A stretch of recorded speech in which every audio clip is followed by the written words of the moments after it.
There was a crisis team call pretty early in the morning, and I said, "What happened?" It was just really devastating. I had him in a first period class, and that day he was absent, and our assistant principal pulled me into the hall and told me. This class that was in here at that time, there were lots of friends in there. So then I had to come back in, and we told these kids. What happened with Reed was probably one of the most devastating days of TJ, my life.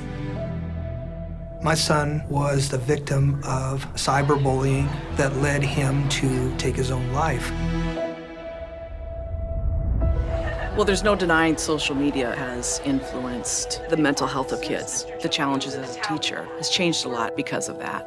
Raise your hand if you have a phone.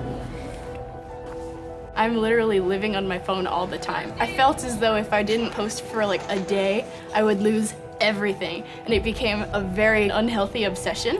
We're dealing with something where we're trying to figure it out as it evolves right in front of our eyes. So it's not like we have a long history of looking at this and making sense out of it. We're doing it on the fly.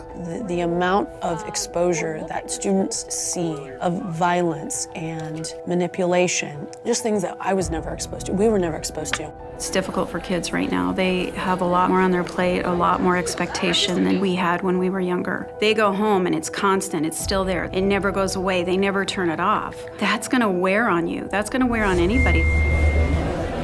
The pressure to be perfect is really hard. We try and make ourselves look good in real life and online and just be like, no, that's not me. Like, those are the other teenagers you've been hearing about. We've seen a linear relationship with the amount of time that people spend on social media and their inclination to feel depressed and anxious. Have you ever been hurt by something you've seen on social media? I think that everyone has been hurt by something that they've seen on social media. You can swipe past it, but I mean, it always hurts, no matter what. We have kids coming in that are being bullied on social media. We have kids that are saying things that are horrific. When we read them back to them, sometimes they can't believe they said those things because they're so horrible. We had no idea these kids were being tortured like this. Now at least we do. Sounds like there's a lot of pressure on you guys.